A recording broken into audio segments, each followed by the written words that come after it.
So when it comes to the the firm which is gonna hire you, do they look at your portfolio and see like, okay, you're good at planning, or you're good at rendering, or you're good at modeling? Yeah, I Then think, they basically shift you towards that thing. like you said, like if you want to get into start doing specific kind of work, maybe also highlight that a bit more in your portfolio. Don't just focus on one skill. I think there's two parts to it. There's your portfolio, Mm, right?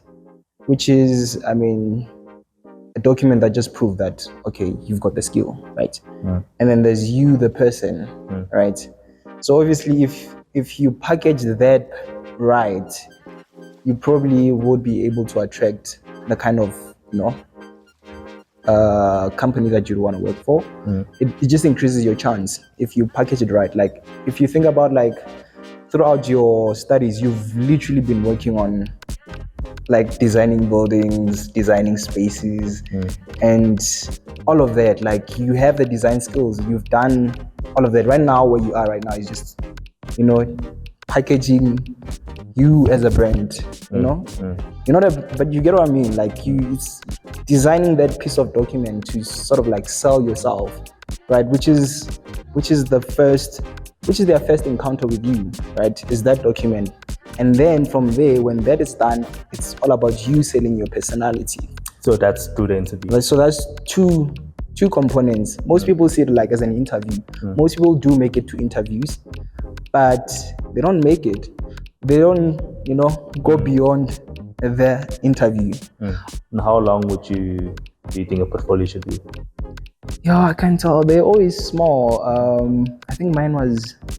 I had a lot of projects to choose from, but I think I ended up because I don't want to choose. Oh, also one mistake that people do is just like they want to put all their projects. You shouldn't be doing that. Remember, if this is a time for you to be selling yourself, I shouldn't be putting my first year project that sucks. I know it sucks, right? Why am I putting it there? Yeah. I don't want to be, and like I'd rather have process work of something, of something like I said, thinking, showing your thinking, how you move from stage A to the final thing, right? So I'd rather show the best version of me, because remember, you're competing with other people, and these people, they don't have time to say, okay, I know Kongelan. No, they don't care. Like they have a lot of portfolios to go through. They're just looking for someone to fill up the spot, and they want the best candidate. So you should also, think of it in that light. It's a competition. You're competing against other students, so you want to put yourself in the best light as possible. So put your best project, put your best project there. How you filter, maybe you can be like, okay, this project, what am I showing in this project in terms of like the skill sets? Okay, this one, I'm looking at maybe council submission. We've done council submission. Then maybe, that's the highlight of that project, but there's still some thinking, whatever, concept, whatever. And then this one, maybe it's, I don't know, maybe it's detailed drawings, construction drawings. And then the other one, maybe, I don't know, it's more like renders, whatever. Or maybe you are also an artistic person. You want to show your artistic side, but you can add that at the end. Also, when you choose how you portray, think of the skill. Okay, what's the main skill that I'm, then that way allows you to sort of like compress, see which projects to put in. But like I said, some of the things you might need to think for yourself when you tailor for that specific person. And I'm assuming that this also extends to you not showing everything from each project. Let's say you Like I show a said, specific skill, you don't need to show every section. Or like I said, you're not showing everything. No, you're compressing.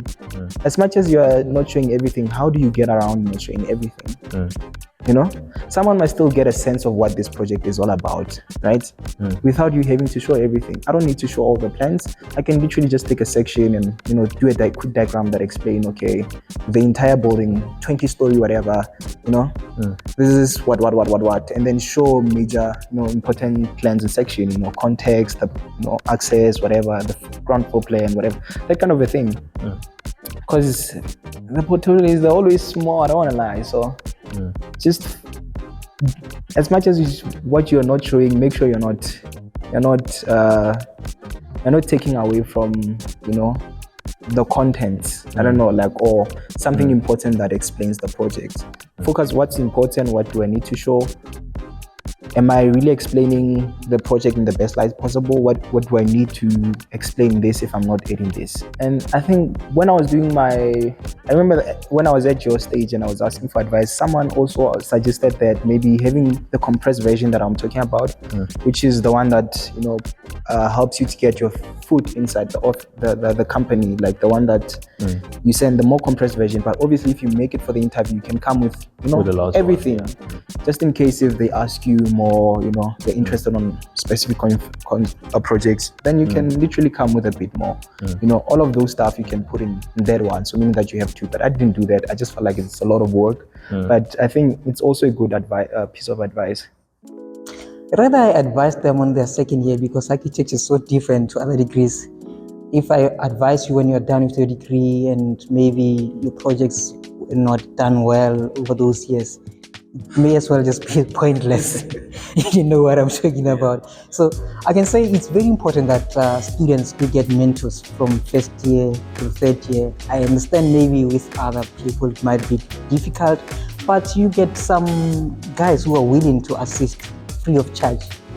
Yeah, if you're showing some willingness, maybe some interest in getting someone to actually channel you in the architecture degree, yeah, do use that opportunity, because it's hard to just now get someone who's done with the degree. You look at the portfolio, it's like they have to rework all those projects. What are you going to tell them? It's different. With other degrees, you just use your CV and they can try you with your CV. But with architecture, they look at your CV in relation to your portfolio. Your CV might look good, maybe compelling, but if your portfolio is not, So you're saying it's like a longer process, not just like, let's say, last 3 months of the year, in third year, you're trying to put something up so I get a job. So you're saying people are supposed to work consistently from the start. Yeah, that's exactly what I'm saying. Yeah. But besides getting a mentor, like let's say someone is in a last minute situation. Sure. And how would you advise them to arrange the portfolio? Assuming that that's a good student, they've been working well from the first year, I would rather. That they're not. No, I assume that they were good students, right? So I would advise them to rather look at channels like Show It Better, like check how those guys put together the portfolios. They should come with something that looks better and maybe convincing to those firms. Yeah, because that's the best way to get yourself out there. You feel like Joburg is the best place to be in terms of employment? Yeah, but there's a lot of competition in Joburg. I feel like Pretoria, there's not that much competition in terms of architecture, especially as a VITS graduate. But Joburg, there are a lot of opportunities, but obviously competition. In my year, there were a lot of students that were coming to study architecture, but they know that there's a job waiting for them. So imagine competing with that. You don't stand a chance. That's why I'm like, networking is important. And there are certain companies that will come and talk and whatnot in varsity. Try to keep in touch with those people. If they need students somewhere to do, I don't know, I remember I did, we were just taking stats to see how active people are at entrances by the medical campus. And just from that, you build a relationship with the company. They'll remember you for next time. They know, okay, he once did this and this for us. We know the name. So just do those things and try to like familiarize yourself with people in the industry so that when you meet them, you can reach out. You can still apply on LinkedIn, but still email them and be like, hey, so I applied and I sent you my CV and portfolio here, and just let me know how things go. So Yeah. Then in terms of pay, what can people expect? In terms of pay, hey. Oh man, in terms of pay, oh my goodness. I wish I had a company to tell you this. I don't know, I'm kidding. Okay, the range I think is around between 10 to 16, depending where you work. Sometimes it can go below that, but that's just the general range. But I know there were just a few outliers who were getting way below that. Yeah. the range. I It's just basically more for you get more pay. You get larger practice. No, that's not what I said. It depends. It depends. It depends who's willing to give you. So I've talked to some of my mates and all of that. So that's the numbers that I've been getting. Okay, it's roughly around these numbers. But some they were, way below out of that range, which I was quite unfortunate. I don't want to lie. I was way out of that range. Yeah.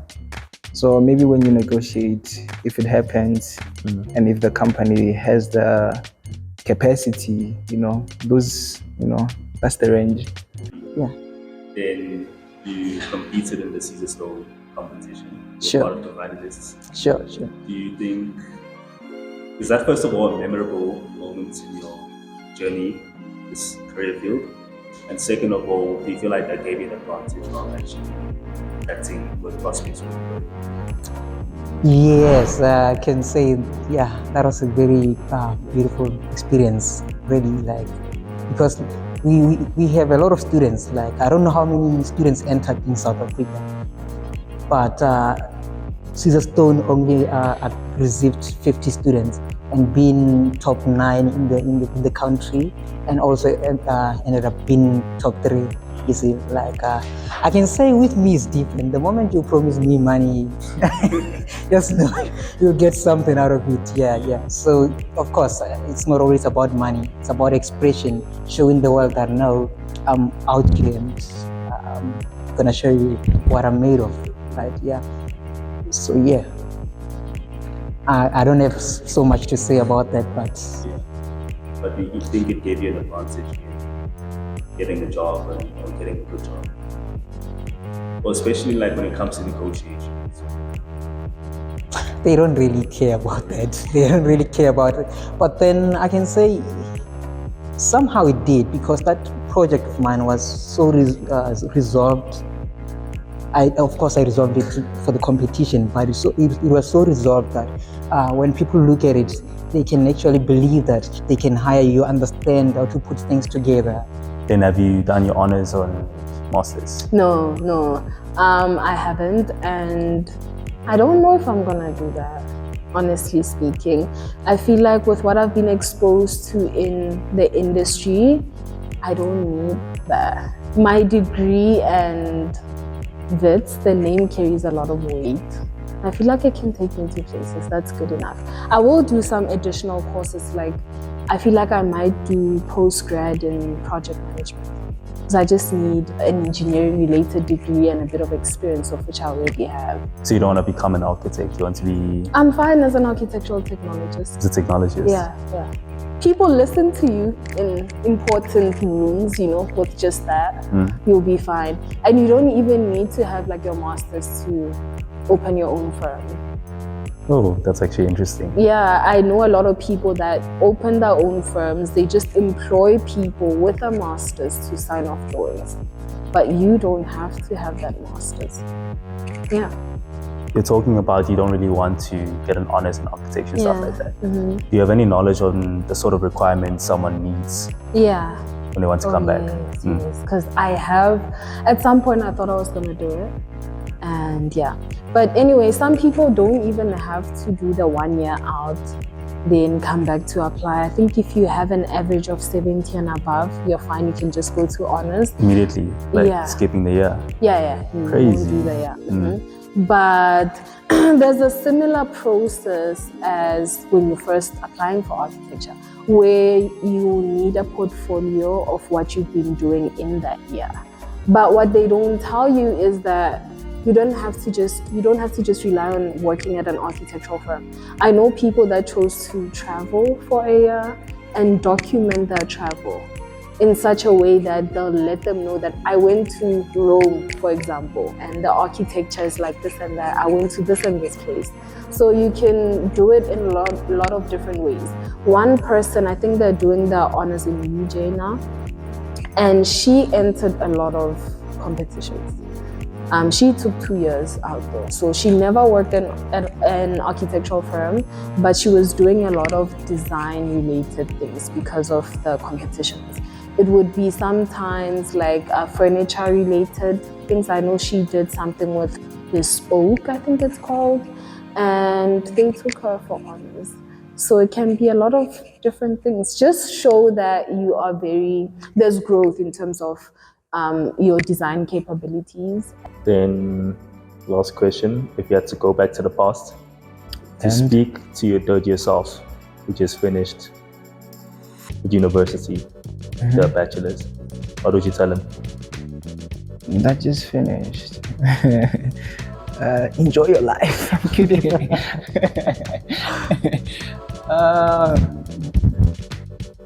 I'd say you shouldn't just rush. Like, as much as you've been into school, like since you were 6 years old, you've been rushing, you've been in this routine. Like, they've been telling you to do this. You wake up, go to school, do this. You need to be here and there, whatever. I think at that time, that's where you need to decide for yourself. Take a break. As much as you still need to work, but I think it's a time for you to pause and decide. They don't allow us to just go straight into postgrad. I think it's really important that we do that. Just take a break. Like with academics, right? Just like grinding, and sometimes I think you need that time to sort of like pause and really think for yourself. Like maybe you want to travel, you want to learn about this architecture that you read about in the books. Maybe it's the time for you to travel.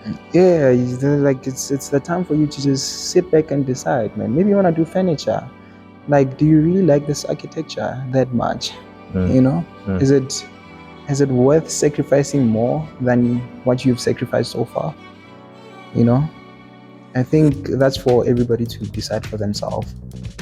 So I think a lot of us, and also speak for myself, not really sure that architecture is what we want to be doing. Yeah. Did you have those sort of doubts, and what made you realize that that's what you want to be doing?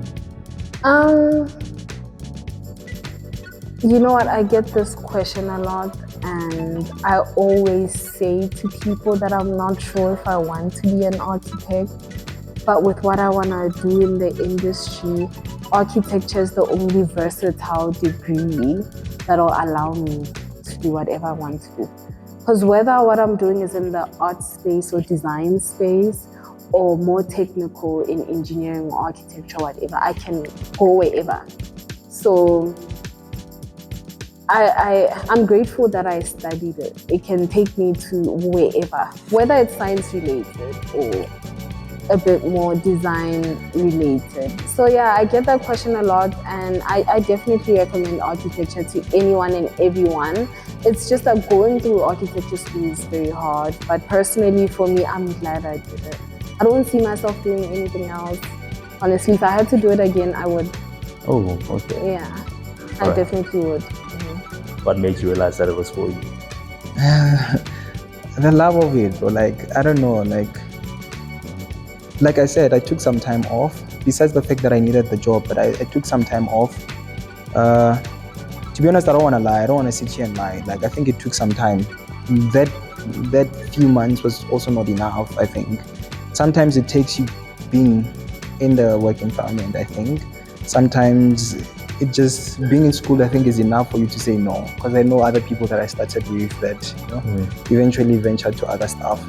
Now, those who are about to finish, it's always hard to advise them. They're done. What am I going to say? What am I going to change?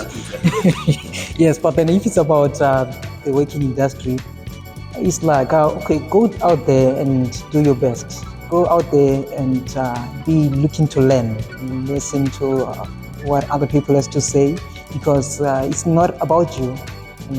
At school you hear people say, my project, my design.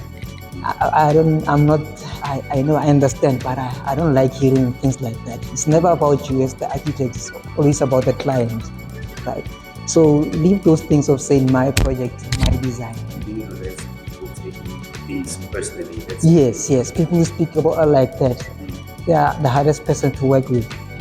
They always take things too hard because it's their project. When you critique, what are you critiquing? Their project. But at the moment you are detached from that, you understand this is a project, right? It's the client's project. if the client doesn't like it, how can I actually change it to actually work in the way that they want it? Understand? So my advice to them is like, okay, detach yourself from your work, but not entirely. But stop these things of saying my project, my what. No. It's never about you. You are just a tool trying to help the client to get to achieve certain things. So that was part 3, the final part of the series. There's a newly launched website called ArchiJobs SA which can help you find a job. It covers a range of professions such as architects, architectural technologists, architectural interns, urban designers, and even interior designers. I hope the last 3 videos have been helpful in terms of giving you more information and helping you to be better equipped for job hunting. If you have any questions, you can DM me on Instagram at KongolaniN. And if you're interested in seeing more videos, please click on the video on the right.